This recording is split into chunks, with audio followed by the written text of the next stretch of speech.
문제집 166페이지 함께 보십니다.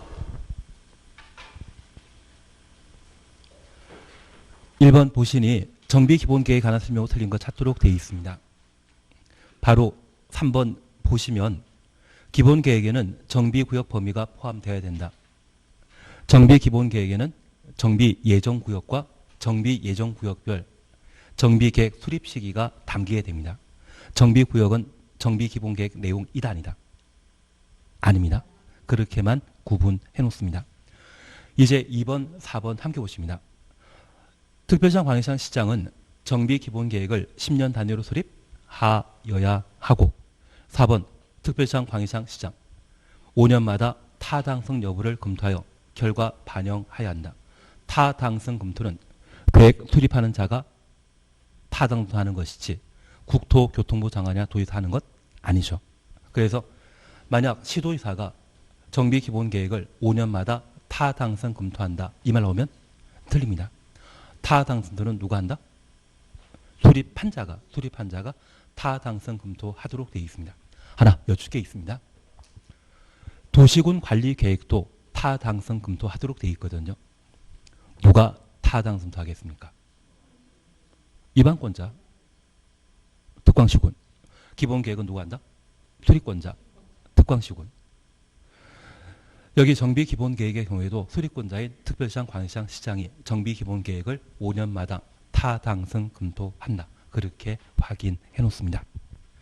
예, 이번에 대해서는 크게 신경 쓸 필요 없는데 우리 4번을 잠깐 봐놓습니다. 건폐율, 용적률 등에 대한 건축물의 밀도 계획이란 말 찾으셨죠? 건축물 밀도 계획 추정해 보십니다. 정비기본계획에는 건축물의 밀도 계획을 반영하도록 되어 있고 정비계획에는 정비구역마다 건폐율 용적률을 따로 정합니다. 그래서 건폐율 용적률이란 말만 나왔다고 하면 그때는 정비계획 내용이 되는 것이고 밀도계획이란 말 나오면 기본계획 내용이 되는 겁니다. 문제집 166페이지에 2번 찾으셨죠? 166페이지 2번입니다. 그래서 제가 부탁드릴 것은 그냥 건폐율 용적률 나오면 정비계획 내용이고 밀도계획이란 말 나오게 되면 기본계획 내용인데 우리 인구 밀도란 말 들어본 적 있으십니까? 서울 같은 경우는 5대 생활권을 설정하고 있는데 도심 생활권과 동북 생활권, 노원이나 상동 중심으로 하는 동북 생활권과 동남 생활권, 강남역이나 잠실역 기준으로 하는 동남 생활권이 있습니다. 그리고 서남 생활권이라면 목동 일대가 중심지가 되는 생활권이 설정되어 있고 서북 생활권이라고 하면 연신내나 또는 연신내 그리고 불광역을 기준으로 하는 생활권이 각각 설정되어 있는데 이런 지역마다 도심이라고 하는 곳이 있거든요. 그 도심에는 용적률성을 높게 책정할 필요가 있다 생각하고 서남 생활권의 경우에는 대부분 관악산이나 또는 김포공항이 이르게 되는 고도 지구가 지정된 상태이기 때문에 건폐율 용적률과 관련된 밀도 계획을 낮게 측정하고 있습니다. 지나치게 높은 건물 만들어지게 되면 비행기 안전 운항에 방해될 수 있거든요. 그래서 서울 전체에 걸쳐 어디에 건폐율 용적률과 관련된 밀도를 높게 할 것인지 어디에 낮게 할 것인지 그걸 설정하는 것은 정비 기본 계획 내용이고 구체적인 건폐율 용적률에 관한 사항은 어디에? 정비 계획 내용이 되는 겁니다. 밀도에 관한 계획 이야기 나오면 항상 기본 계획 내용으로 파악해 주셔야 됩니다. 그리고 5번입니다. 세입자 등에 대한 주관적 대책 동그라미 놓습니다. 우리가 하나 이해하실 것이 있습니다. 여기 대책이란 말은 각종 개발 사업과 관련되어 예상되는 문제를 해결하는 방안을 대책이라 표현합니다. 그래서 개발 계획에 해당되는 정비 기본 계획과 정비 계획, 사업 시행 계획에는 세입자에 대한 주거 안정 대책이란 말이 들어가고요. 반면 관리 처분 계획이 있다면 관리 처분 계획은 개발 계획이다, 보상에 관한 계획이다. 보상에 관한 계획입니다. 그래서 이 관리 처분 계획은 세입자에 대한 손실 보상을 담게 됩니다. 관리 처분 계획은 개발 계획이다, 보상에 관한 계획이다? 알고 답하시는 건가요? 하나 이해하실 것이 있습니다.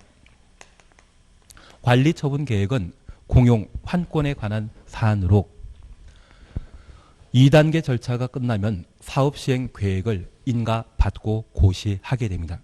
그러면 재개발 사업을 위한 정비구역, 재건축 사업을 위한 정비구역에 25평 아파트짜리와 30여 아파트를 몇 개 만들지가 사업 시행 계획에서 결정되게 됩니다.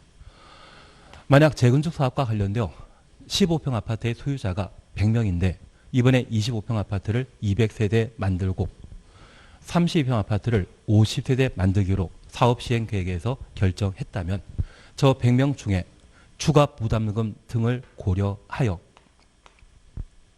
분양 신청하는 자가 있습니다. 저 분양 신청하는 자는 사전 현금 보상 받는 자이다. 사후 현물 보상 받는 자이다. 사후 현물 보상 받는 자입니다. 대신 저 100명 중에 10명은 분양 신청하지 않았다고 하면 이들은 현금 지급해 줘야 되거든요. 그래서 관리 처분 계획 인가 고시일부터 인가 고시 다음 날부터 90일 이내 현금 지급과 관련된 청산에 관한 절차를 밟도록 되어 있습니다. 대신 저 90명이 분양 신청했는데 저 90명은 1층, 2층보다는 노열층을 선호할 것이고 좀 더 넓은 평형 또는 아파트 가격이 올라갈 수 있는 평형을 선택하게 되는데 만약 32평을 다 좋아한다고 하면 다 분양 신청하더라도 다 공급받을 상황은 아니죠. 그래서 분양 신청 기간이 만료되게 되면 저 90명을 제비 뽑기해서 32평 A라는 사람이 뽑았다고 하면 A에게 100일동 301호를 주겠다고 관리처분 계획에 기재를 하게 됩니다. 그리고 B가 25평 뽑았다고 하면 25평을 정비사업 끝나면 몇 동 몇 호 확정지어서 주겠다고 기재하게 되거든요.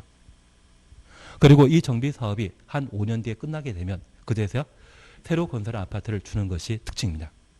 그러면 지금 15평 아파트의 소유권자가 관리처분계획 인가받게 되면 30평 아파트의 분양권을 가지게 되거든요. 정비사업 다 끝나면 이전 고유 다음 날 30평 아파트의 소유권을 취득하게 됩니다. 소유권이 분양권을 갖다가 분양권이 소유권도 바뀐다 해서 권리를 바꿔주는, 권리를 교환하는 공유 환권을 관리처분 계획이라 표현하게 됩니다. 이 관리처분 계획은 보상에 관한 계획이지 개발 계획 아닙니다. 그래서 우리가 이해하실 것은 세입자와 관련된 이야기 나오게 되면 정비기본계획과 정비계획, 사업시행계획에는 대책이란 말이 나와야 되고 관리처분계획에는 세입자에 대한 손실보상에 관한 내용을 담는 것이 특징입니다. 손실보상은 어디의 내용이다? 관리처분계획 내용이고 대책이란 말 보게 되면 정비기본계획 등의 개발계획 내용이라는 것을 파악해 주시는 게 필요합니다. 나는 이런 건 할 수 있다. 어렵다. 그래도 할 수 있다. 그래서 제가 부탁드리는 것은 정비기본계획의 목적은 정비예정구역 결정하고 저 정비예정구역별 정비계획 수립 시기를 정하는 것이 특징입니다.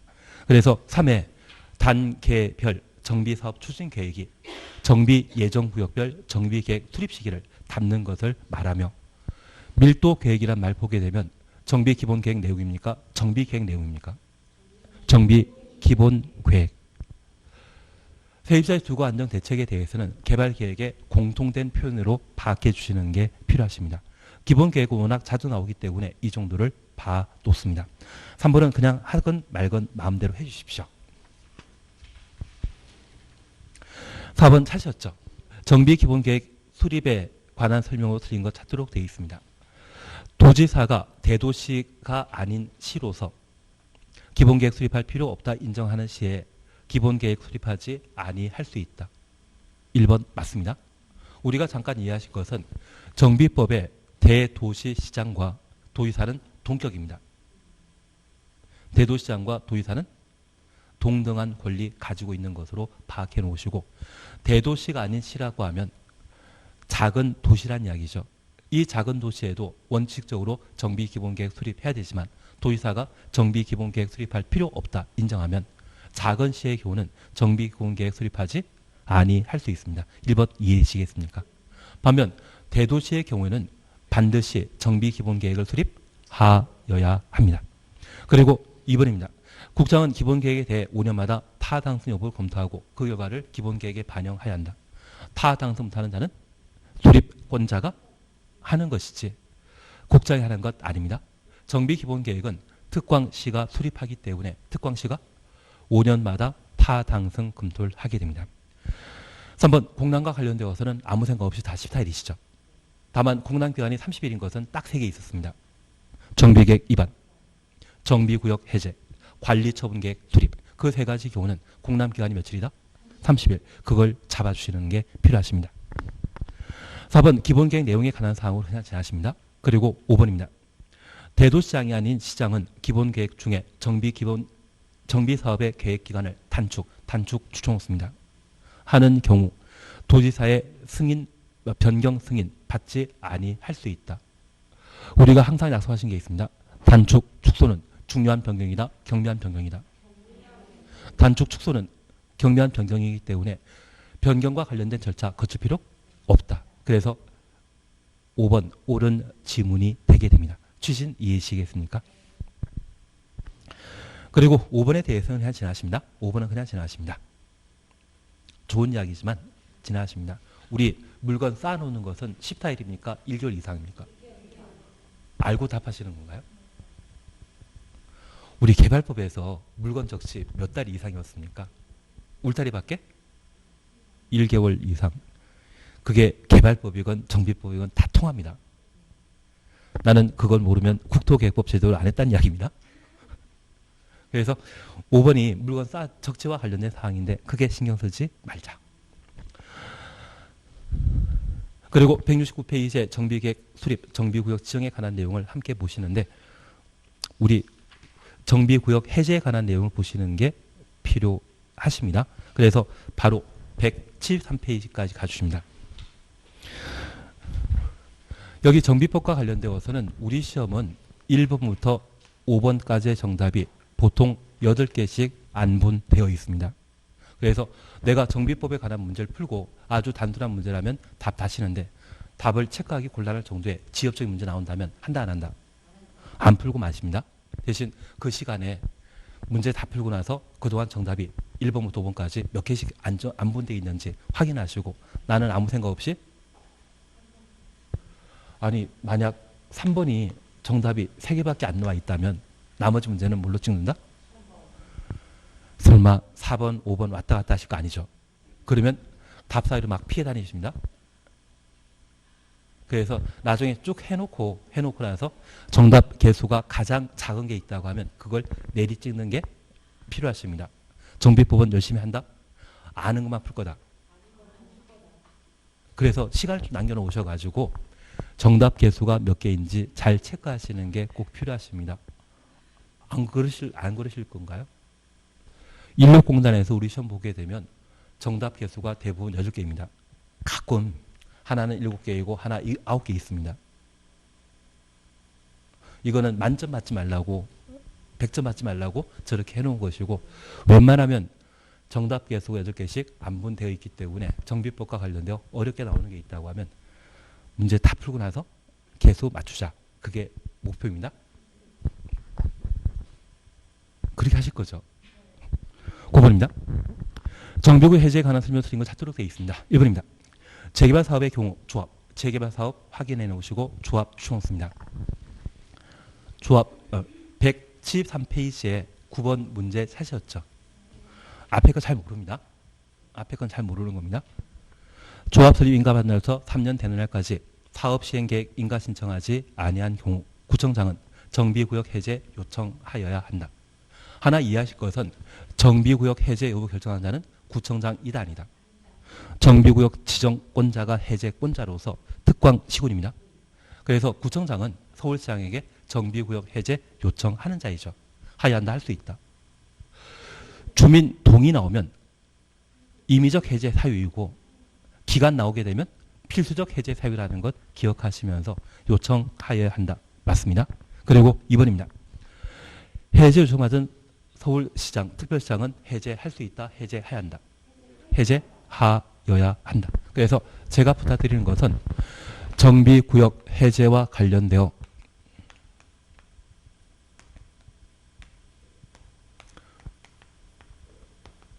필수적 해제 사유 정비 예정구역에 대해서는 그냥 3년이라고 해놓습니다.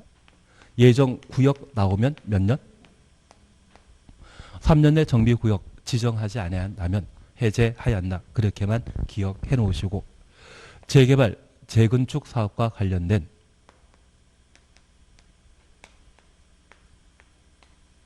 정비구역 해제 사유 나오면 구역 지정하고 2년 내 추진위원회 승인 신청하지 아니하면 해제하여야 한다. 그리고 2년 내 조합 설립 인가 신청하지 않으면 해제하여야 한다. 조합 설립 인가 후 3년 내 사업 시행 인가 신청하지 않으면 해제하여야 한다. 대신 최근 이야기 나오는 공적 지원, 공공 지원 기억나시죠? 주택공사나 SH공사가 재건축 재개발 사업에 관여하는 형태인데 이런 경우는 추진위원회 만든다, 만들지 않는다. 추진위원회 없습니다. 그래서 정비구역 지정하고 공공지원으로 추진위원회 설립하지 아니하는 경우는 3년 내 조합 설립인가 신청하지 아니하면 해제하여야 한다. 그것 이해되시겠습니까? 원래는 2년 총 4년 걸리는데 추진위원회 단계 건너뛰게 되면 4에서 1 빼버리면 3년. 그리고 재개발 사업을 토지 등의 소유자가 직접 시행하는 경우 조합 설립하지 않는다면 추진위원회 필요 없죠. 조합도 없습니다. 그래서 총 7년이라는 기간이 소요되는 게 원칙인데 추진위원회와 조합 두 단계 빠지게 되면 7에서 2를 빼니 재개발 사업을 토지 등의 소유자가 시행하게 되면 정비구역 지정하고 5년 내 사업 시행인가 신청하지 않으면 해제하여야 한다. 그리고 임의적 해제 사유를 우리가 함께 공부하시면서 추진위원회 만들어지기 전에 정비구역 지정하고 추진위원회 만들어지기 전이라면 30% 이상이 동의하면 해제할 수 있고 정비구역 지정하고 사업시행인가 받기 전에 사업시행인가 받기 전입니다. 사업시행인가 받기 전에 토지 등의 소유자 과반수가 동의하게 되면 정비구역 해제 할 수 있다. 그래서 동의와 관련되어서는 딱 두 가지만 기억해 놓습니다. 다만 이때 과반수는 동의한 자 과반수입니까? 전체 과반수입니까? 전체 과반수라는 것 기억하시고 이러한 경우라면 정비구역 해제 할 수 있다. 그래서 제가 부탁드리는 것은 추진위원회 설립되기 전이라면 30%이고 그런 이야기 없이 정비구역 지정하고 사업시행인가 받기 전에 토지 등의 소유자 얼마? 과반수가 동의하면 해제할 수 있다. 이렇게 해제하고자 한다면 공람 절차 거쳐야 되죠. 제발 공람 절차 한다. 공람 기간 30일 이상은 딱 세 가지입니다. 정비계획 위반, 정비구역 해제. 지금 뭐 공부하고 있습니까? 정비구역 해제. 그래서 공람 절차 거쳐야 되는데 그때 공람 기간은 30일 이상입니다. 그러한 절차를 거쳐 정비구역을 해제하게 되면 미완 상태에서 해제했기 때문에 추진위원회 승인 그리고 조합 설립 인가는 취소된 것으로 본다. 조합은 존속하는 것 아닙니다. 대신 정비사업이 완료되어 해제되게 되면 조합의 존속에 영향 없다. 조합은 계속 살아남는 겁니다. 그래서 제가 부탁드린 것은 관리처분 계획인 경우라면 이전 고시 다음 날 정비구역은 해제되고 관리처분 계획 외 사업시행 방식, 환지 방식이나 수용 방식이 있거든요. 그런 사업시행 방식이라면 준공, 인가, 고시 일입니까? 다음 날입니까? 다음 날입니다. 우리 도시군 관리계획 효력과 관련되어 지형등을 고시한 날 효력 발생한다. 그것 빼고는 다 다음 날입니다. 도시군 관리계획 효력 발생이 있었으면 지형등을 고시한 날 효력 발생한다. 그것 빼고는 다 다음 날이라는 게 꼭 달린다라는 것을 파악해 놓습니다. 다음 날 못 보셔가지고 틀리면 마음 상합니다. 진짜 요즘 출제하는 분들이 제일 좋아하는 게 지문 길 때 다음 날 빼버리고 시험 내시거든요. 그것 눈에 익혀주시는 게 꼭 필요하십니다. 예, 그렇게 한번 봐주시게 되면 이쪽 문제 없는 것 같습니다. 3번 연장에 관한 사항입니다. 그리고 4번 연장에 관한 사항입니다. 그냥 필요 없습니다. 그리고 5번입니다. 정비구역 등이 해제된 경우 이전 상태로 환원된 것을 본다. 정확하게는 미완 상태에서 해제되었을 때는 종전용도적으로 환원되지만 이전 고시 다음 날 해제되면 환원될 일 없겠죠. 그래서 시험에 나오게 된다고 하면 정비사업 완료 제외라는 말이 또 달리게 될 겁니다. 그렇게만 이해해 주시는 겁니다. 대신 9번은 답을 2번으로 해 주시면 됩니다. 10번입니다. 시장 군수가 직접 해제해야 하는 경우 아닌 것 찾도록 되어 있습니다.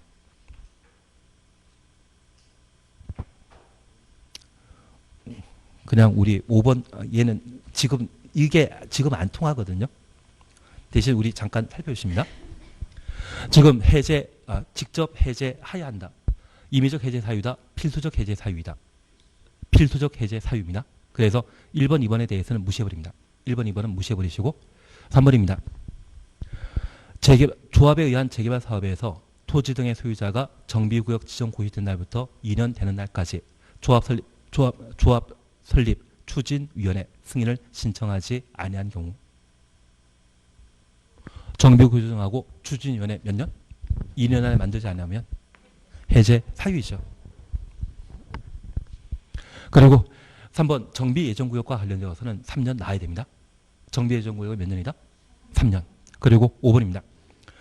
재개발 사업을 토지 등의 소유자가 시행하는 경우로서 정비구역 지정 고시된 날부터 4년 되는 날까지 사업 시행과 신청하지 아니한 경우 이때는 5년. 그래서 정비구역의 필수적 해제 사유와 관련되어서는 2년, 3년, 5년이 필수적 해제와 관련된 기간입니다. 여기에 1년, 4년 있다 없다?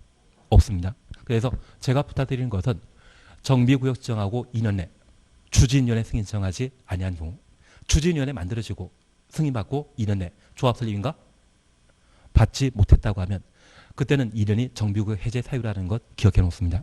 그리고 3년과 관련되어서는 정비 예정구역이 3년 내 정비구역 지정 받지 못했다고 하면 해제 사유라는 것 기억하시고 공공관리라는 말 기억나십니까?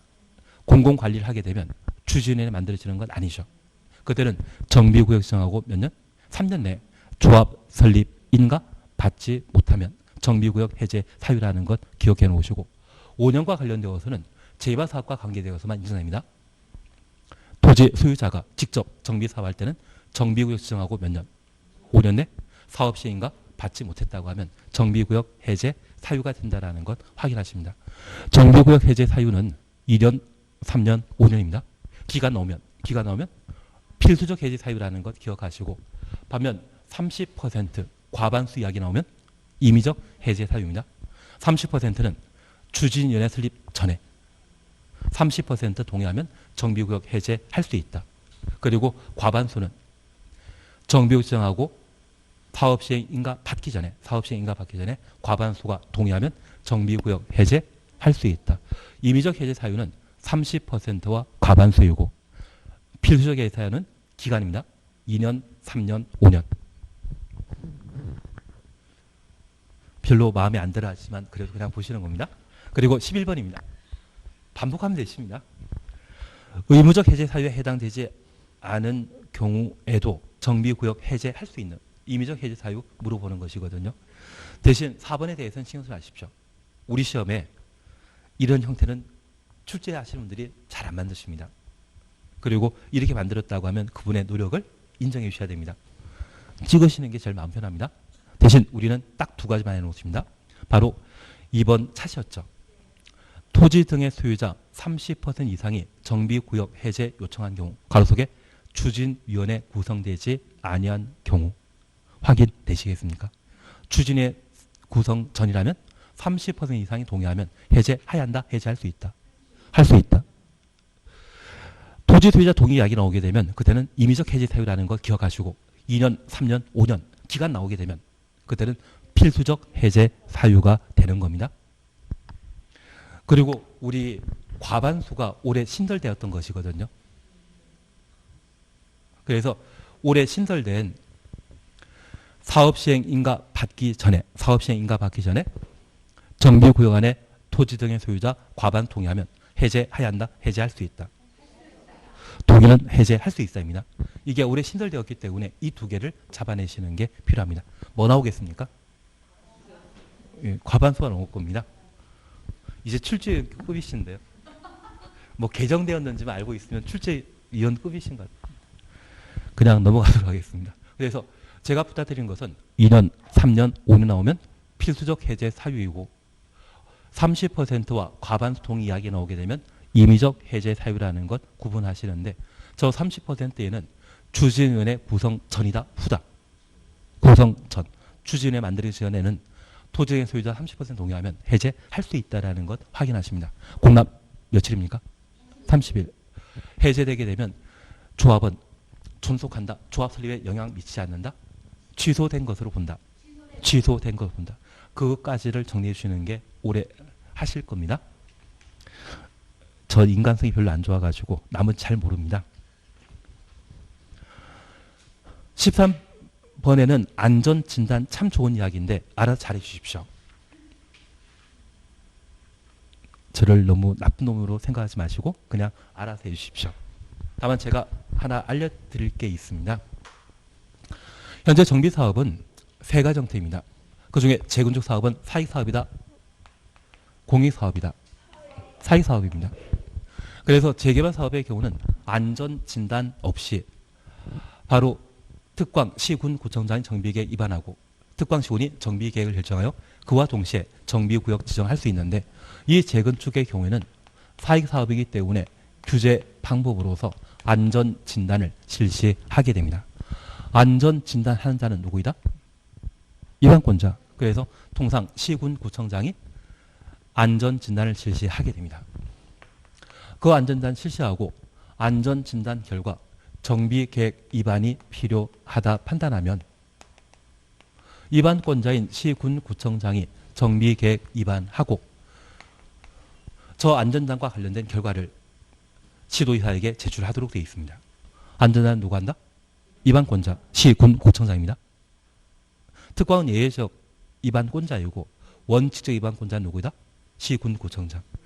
그래서 이 안전진단은 정비계획 위반하기 위해 사전에 이루어진 절차로서 절차 하나 더 있으면 이것 규제이죠. 재개발 사업에는 있다 없다? 없고 어디에만? 재건축에만 존재하는 제도라는 것 파악해 놓습니다. 그리고 이런 방법으로 정비계획이 위반되고 정비계획을 결정하게 되면 그와 동시에 정비구역을 지정하게 됩니다.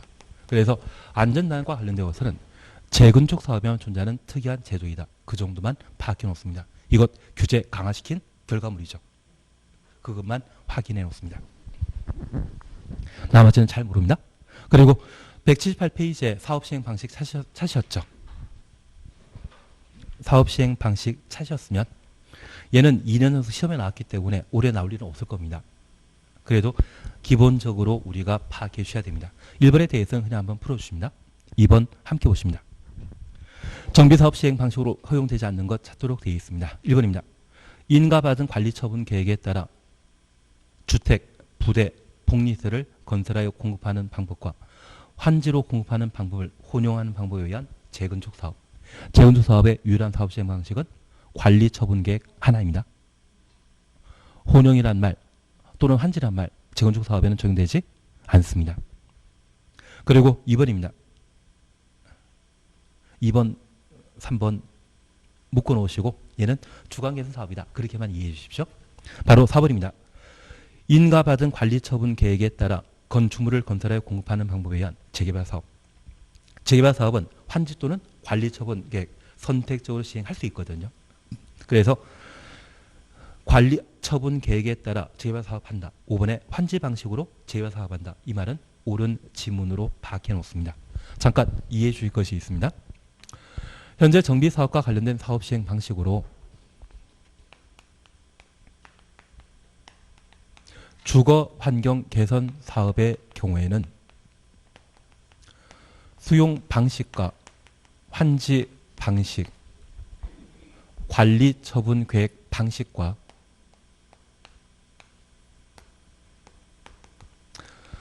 정비 사업 시행자가 정비 기반 시설과 공동 이용 시설을 직접 설치하고 주택 소유자가 스스로 개량하는 방식을 허용하며 이러한 네 가지 사업 시행 방식을 둘 이상 병행할 수 있는 혼용 방식을 인정하게 됩니다. 그래서 총 5가지 형태의 정비 사업 시행 방식을 적용할 수 있는 것이 주거 환경 개선 사업이고, 재개발 사업의 경우에는 환지 방식 또는 관리 처분 계획 방식으로 정비 사업을 시행하게 됩니다. 반면 재건축 사업의 사업 시행 방식은 관리 처분 계획 하나인데, 우리가 잠깐 이해해 주실 것이 있습니다. 여기 재건축 사업은 사익 사업에 해당되는데, 저 사익 사업과 관련된 재건축 사업의 규제 강화는 시행자를 규제 강화시키는 것이겠습니까? 소유자에 대한 규제를 강화시키는 것이겠습니까? 시행자. 그래서 사익 사업인 재건축 사업과 관련되어서는 저 시행자에 대한 규제를 강화시키는 차원에서 선택할 수 있는 사업 시행 방식을 딱 하나만 정해놓고 됩니다. 그게 뭐다? 관리 처분 계획. 대신 이 시행자에 대한 규제가 강화되면 상대적으로 소유자는 이익이 발생하게 되는 겁니다. 반면 재개발 사업의 경우는 주거 개선 사업과 비교하게 되면 얘는 홀등한 공익 사업이거든요. 얘보다 상대적으로 약하거든요. 그래서 재개발 사업과 관련된 사업 시행자는 두 가지 중에 하나의 선택적 사업 시행 방식을 하게 됩니다. 그래서 전부 환지 방식 아니면 전부 관리 처분 계획 방식으로만. 반면 공익이 강한 주거 개선 사업의 사업 시행자는 선택할 사업 시행 방식이 참 많습니다. 그래서 우리가 잠깐 이해하실 것은 시행자에 대한 정비 사업과 관련된 규제 정도에 따라 사업 시행 방식을 선택할 범위가 각각 달라진다라는 것을 파악해 놓습니다. 특히 우리가 약속하신 게 있습니다. 관리 처분 계획은 세 개 정비 사업 모두 가능하거든요. 이 관리 처분 계획으로 정비 사업하게 되면 정비 사업은 끝날 때 정비구역 해제돼야 될 겁니다. 정비구역 해제되는 시점은 이전 고시 다음 날. 반면 환지 방식이나 수용 방식, 개량 방식 등의 정비 사업을 선택했다고 하면 그때는 준공 인가 고시 다음 날 정비구역 해제되는 것으로 본다. 그래서 관리 처분 계획에 있어서만 이전 고시 다음 날 정비구역 해제되고, 환지 방식 등의 정비구역 해제 시기는 준공 인가 고시 다음 날. 그게 올해 개정되었기 때문에 하셔야 됩니다. 정비구역 해제도 올해 개정되었고, 대신 이 정비사업과 관련되어 왜 공익사업이고 왜 사익사업인지 그 차이는 정비법 전반에 쭉 구성되는 법체계이기 때문에 그걸 이해하기 위해 우리는 주거개발 사업은 정비기반설 극히 열악, 재개발 사업은 정비기반설 열악, 재건축 사업은 양호란 말을 구분하셨는데 그게 사익사업과 공익사업의 차이점을 구분하는 기준이 되는 겁니다. 그 덕분에 토지 등의 소유자 범위에 지상권자 포함시키고 빠지는 것도 사익사업인지 공익사업인지 차이에 따라 이루어지는 것이거든요. 그걸 토대로 해서 정비법을 보셔야만 좀 마음 편하게 할 수 있습니다. 다만 이 정비법은 20번 읽어봐도 맞추는 거 2개, 3개거든요. 찍어도 3문제 맞거든요. 그래서 꼭 필요한 것만 몇 개 공부해 놓으시고 나머지를 버리는 게 마음 편하십니다. 대신 법 체계는 어느 정도 이해하셔야 됩니다. 정비법은 몇 단계에 걸쳐 이루어진다? 3단계. 1단계는 정비구역 지정하는 것이 목적이고, 2단계는 시행자가 사업시행 계획 인가받는 것이 목적이고, 3단계는 대표적인 사업시행 방식이 관리처분 계획이거든요. 그 관리처분 계획으로 사업하게 되면 이전 구의 다음날 정비구역 해제되지 않습니까? 그 절차를 먼저 잡아놓으시면서 정리해 나가시게 되면, 작년에도 알겠습니다. 했던 거 나왔었는데 난 몰라. 그게 정답입니다.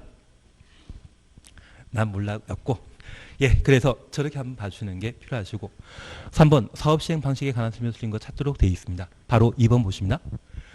재개발 사업은 정비구역 안에 인가받은 관리처분 계획에 따라 주택, 부대시설, 오피스텔 건설하여 공급하거나 환지로 공급하는 방법에 의해야 한다. 오피스텔은 재건축 사업에 나오는 이야기입니다. 대신 이 문제는 좀 애매한데, 재개발 사업은 상업지역을 대상으로 사업할 수 있거든요. 상업지역이라면 충분히 오피스텔을 만드는 게 가능합니다. 그래서 이건 좀 무리인데, 만약 주거 환경 개선 사업에 관리 처분 계획으로 사업하면서 오피스텔을 만든다, 이 말 나오면 바로 틀린 겁니다. 주거 환경 개선 사업은 달동네 지역을 대상으로 하고 준주거 지역이나 상업지역이 이루어지는 게 거의 불가능하기 때문에 주거 환경 개선 사업에는 오피스텔 이야기 나오면 안 됩니다. 대신 재건축 사업의 경우는 오피스텔 나올 수 있다. 그렇게만 구분해 놓습니다. 그래서 3번 재건축 사업을 한번 봐놓으시고요. 그리고 5번 바로 오십니다. 준주거지역 및 상업지역에서만 준주거지역 및 상업지역 가로 해놓습니다. 오피스텔 건설할 수 있고 오피스텔의 연면적은 전체 연면적이 얼마? 30% 이하이어야 한다. 지금 재건축 사업은 주거 환경 개선 사업입니까? 도시 환경 개선입니까? 도시 환경은 상업적 공업적만.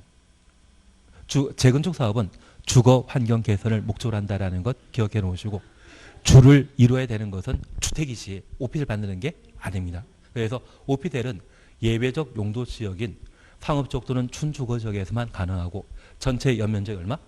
30% 이하에서만 건설 공급할 수 있다. 그것만 눈에 익혀놓습니다. 예, 시행자와 관련된 이야기 좋은 게 많은데 시행자는 딱 하나만 하시면 되는데 저 인간성을 탓해 주십시오. 바로 186페이지 보십니다. 조합 차시였죠. 대신 조합 보기 전에 요약집을 잠깐 봐주십니다. 원래 오늘 목표가 이번 시간까지 정비법하고 건축법 들어가려고 했었거든요.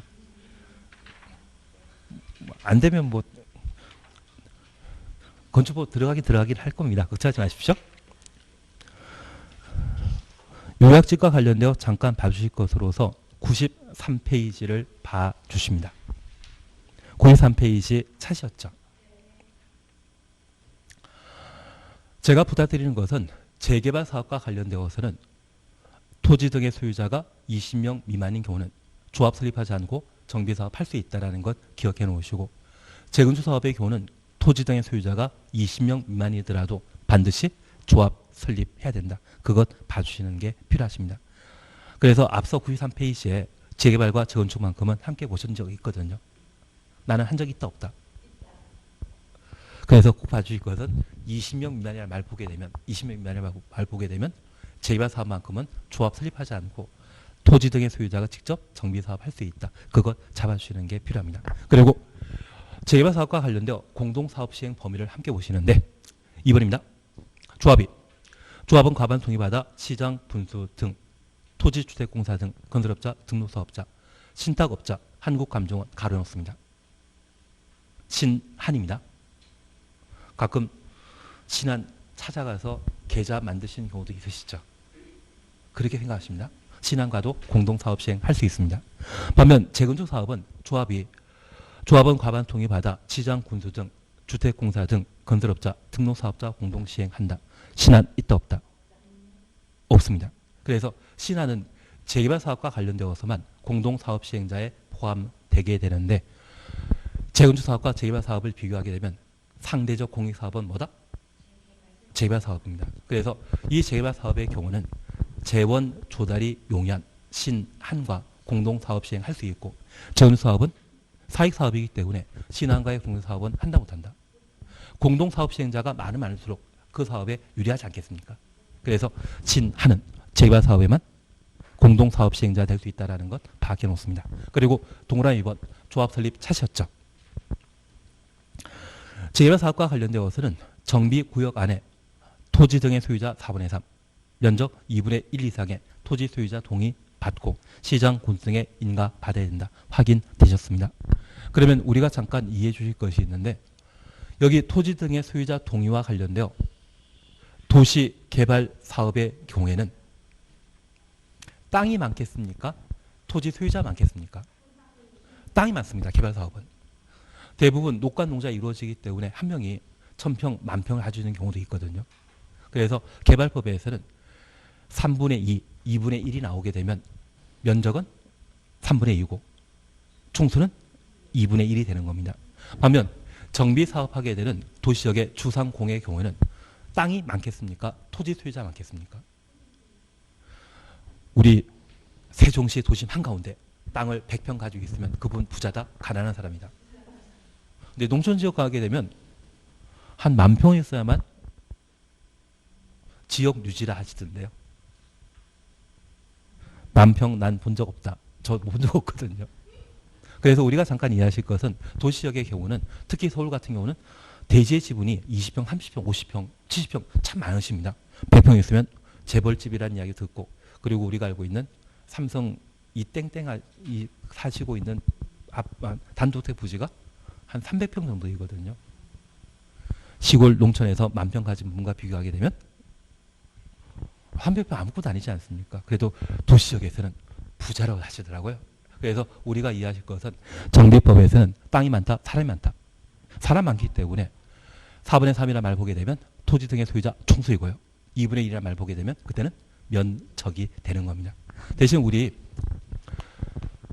4분의 3, 2분의 1이라는 말 보게 되면 이것 1, 2, 3, 4 뒤집어 놓은 것이죠. 재개발사업과 관련된 조합설 요건은 4, 3, 2, 1. 토지 등의 소유자 총수의 4분의 3. 면적 2분의 1. 설마 분수를 이렇게 적진 않으시겠죠. 4가 분모에 들어가는 것이죠. 그래서 1, 2, 3, 4를 뒤집어 놓은 4, 3, 2, 1이 재개발 조합의 설립 요건이다. 그렇게만 구분해 놓으시고 재건축 사업은 저 모릅니다. 같이 모르는 겁니다. 다만 이 재건축 사업과 관련되어 1번은 주택단지란 말을 추천했습니다. 주택단지에 재건축 사업과 관련된 조합을 설립하고자 한다면 동별 구분 소유자 과반수 동의와 전체 구분 소유자 4분의 3, 면적 4분의 3 이상의 동의 받아야 하고 한 장 넘기시면 주택단지 아닌 지역, 주택단지 아닌 추천수입니다. 주택단지이다 아니다? 아닙니다. 이러한 곳에 재건축 조합 설립하고자 한다면 토지 등의 소유자 총수 4분의 3, 면적 3분의 2입니다. 그래서 우리 재건축 조합과 관련된 조합 설립 요건으로서 주택단지 아닌 곳, 아파트단지 아닌 곳에 조합 설립하고자 한다면 토지 등의 소유자 총수의 4분의 3, 면적 3분의 2입니다. 4, 3, 3입니다. 얘는 얘와 비교하게 되면 동의요건이 강화되어 있다, 완화되어 있다. 강화되어 있는 겁니다. 강화되어 있는 것. 그래서 재건축 조합은 규제 대상이기 때문에 조합 설립도 재개발과 비교하게 되면 규제가 강화되어 있다는 것 파악해 주시는 게 필요합니다. 그리고 2번 조합 구성 찾으셨죠. 우리가 도시개발법이건 정비법이건 주택법이건 각각의 조합을 살펴보게 되면 이 조합 설립과 관련된 절차에 관한 사항들이 정리되면 이러한 조합은 국가 단체와 똑같습니다. 그래서 국가에서는 행정부가 있습니다. 그 행정부 업무를 조합이 담당하게 되면 조합장을 포함한 누구이다? 임원입니다. 그리고 국가 조직에는 국회라고 하는 의결기구 있거든요.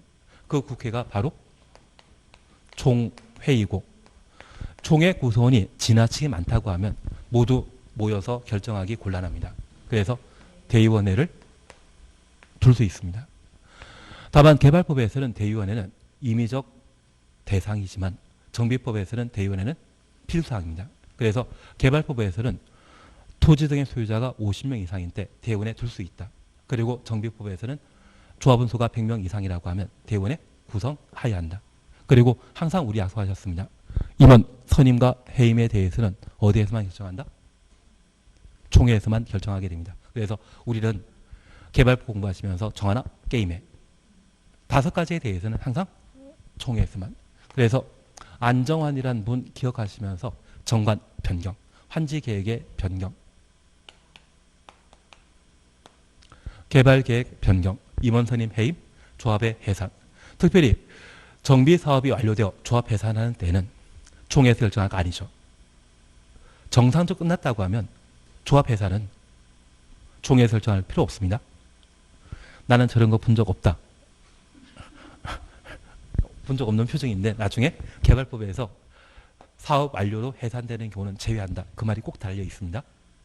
그래서 우리가 기억하실 것은 축구 선수였던 안정환이 요즘 예능이 되더라고요. TV 프로에서 게임 많이 하는 거 보셨다고 하면 전화 게임에 이 5가지에 대해서는 개발법상 총회에서만 결정할 수 있는 사안입니다. 그중에 정비법에서도 통하는 것이 정관 변경, 임원 선임, 해산과 관련되어서는 어디에만 결정한다? 총회에서만 결정한다. 그리고 국민에 해당되는 것이 조합원이 되게 됩니다. 이번에 정비법과 관련되어서는 임원에 관한 사항이 대폭 개정되었거든요. 그걸 몇 개 확인하는 게 필요합니다. 그래서 동그라미 갑은 임원 선출 찾으셨죠? 1번입니다. 조합은 다음 각호 어느 하나의 요건을 갖춘 조합장 1명과 이사, 감사, 임원으로 둔다. 1번입니다. 3년 사이에 정비구역 내 거주하는 기간이 몇 년? 1년 이상인 자. 정비구역 안에 토지 또는 건축물을 몇 년 이상? 5년 이상 소유한 자. 그래서 1년, 5년입니다. 1년 이상 거주하거나 5년 이상 소유한 자를 임원으로 선출하게 됩니다. 그리고 두 번째 줄에 조합장은 조합장 줄만 쳐놓으시고 선임 1부터 관리처분계획 인가 받는 때까지 선임 1부터 관리처분계획까지 인가까지 가려놓습니다. 정비구역에 거주하여야 한다. 하나 이해하실 것은 관리처분계획 인가받게 되면 정비구역 안에 건축물 철거할 수 있거든요. 관리처분계획 인가 이후에는 정비구역에 살 수 있다, 못 산다. 못 살기 때문에 조합장은 선임된 날부터 언제까지? 관리처분계획 인가 받는 날까지 정비구역에 거주하여야 한다. 확인되셨습니다. 보통 조합장은 몇 번 바뀌어야만 정비사업이 끝나겠습니까? 3명은 바뀌어야지 정비사업 끝납니다. 괜한 얘기 들었습니다. 그래도 조합장 한번 우리 중에 한번 하시면 집이 바뀌실 겁니다. 그리고 2번입니다. 조합의 토는 이사의 수는 3명 이상으로 하고 한 줄 밑에 토지 등의 소유자가 100명 초과하는 경우 초과 추천습니다. 5명 이상으로 하며 감사의 수는 1명 이상 3명 이내로 한다. 그래서 임원 숫자를 자주 봐주시는 게 필요하십니다. 그리고 3번입니다. 다음 어느 하나에 해당되는 자는 조합 임원이 될 수 없다. 결격 사유에 해당되는 것으로서 올해 개정된 게 5번입니다.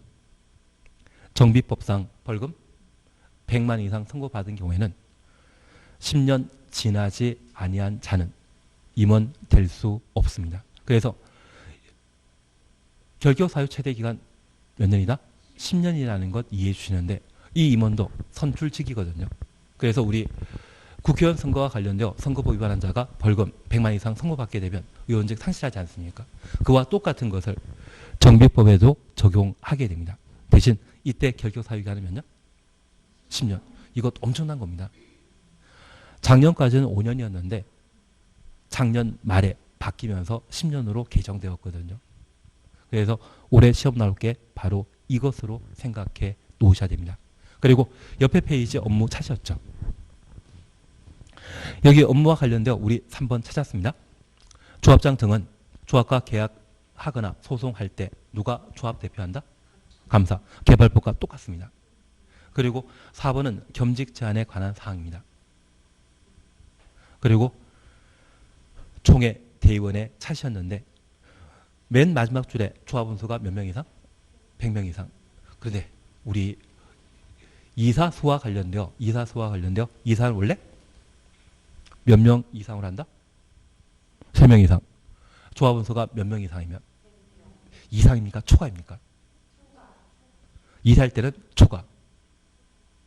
치사하게 어디는 초과이고 어디는 이상이고 그게 헷갈리 94페이지에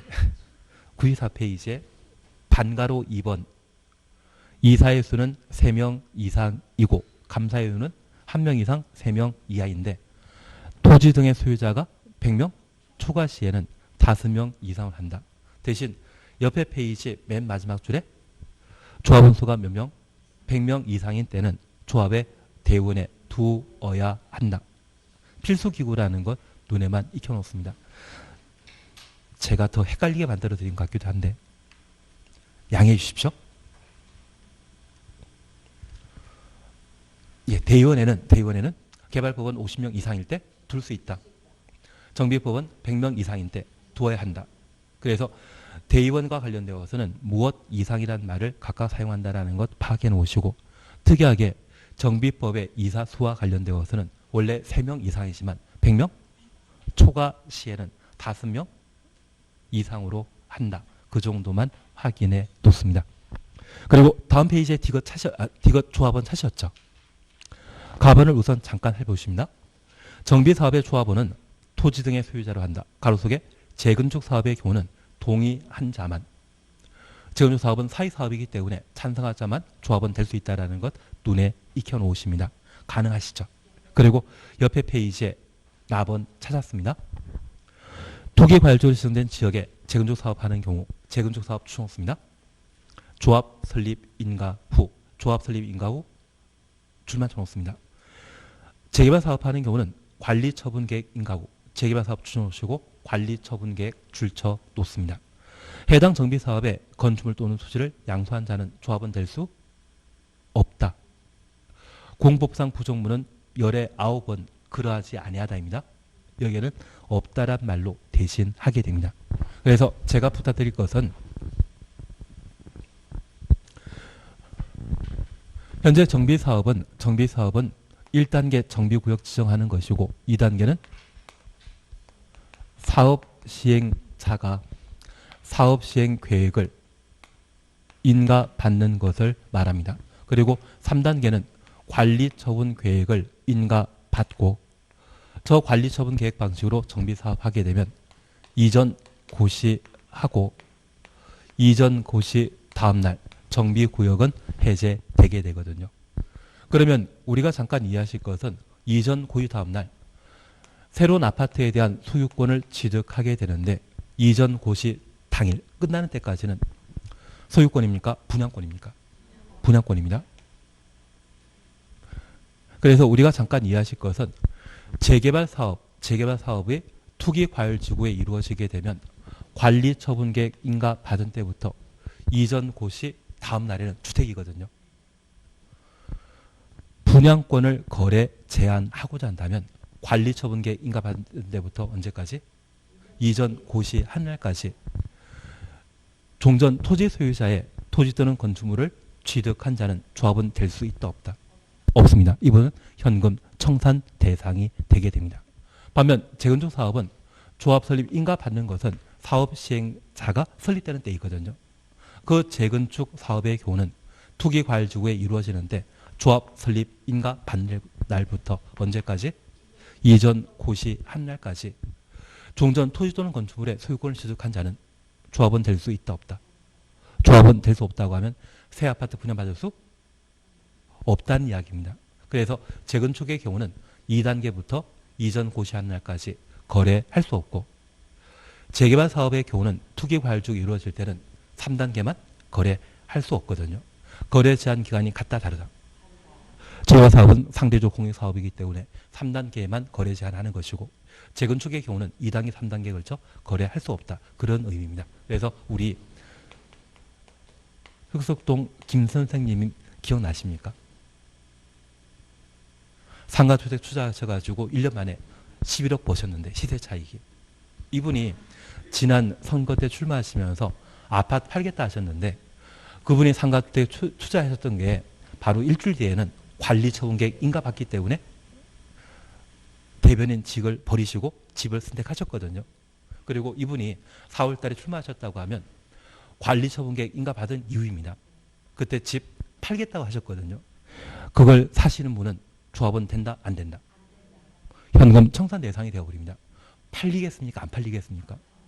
절대 살 사람 없으시거든요. 그래서 제가 이야기 드리고 싶은 것은 재개발은 언제부터? 관리처분계획 인가받는 데부터 이전 고시까지 투기과열지구에서는 거래한다 못한다? 못한다. 취득하더라도 조합은 될 수 없다라는 이해 해주시고 재건축 사업의 경우는 조합 설립 인가받은 날부터 이전 고시한 날까지 거래할 수 없는 겁니다. 그래서 재건축은 사익사업이기 때문에 거래 제한 기간이 길고 재개발 사업은 공익사업이기 때문에 거래 제한 기간이 짧게 형성되어 있다는 것을 파악해 주시는 게 여기입니다. 어려워하는 것 저도 눈에 보입니다. 저도 알고 있습니다. 예, 그래서 얘를 봐주시는 게 여기 꼭 필요한 내용이 되게 됩니다. 그래도 할 건 많이 하신 것 같은데 저 혼자 생각인가 봅니다. 잠깐 쉬었다가 정비사업 조합에 관한 문제를 풀어낼 겁니다. 그리고 조합만 하고 말 겁니다. 쉬었다 하십니다.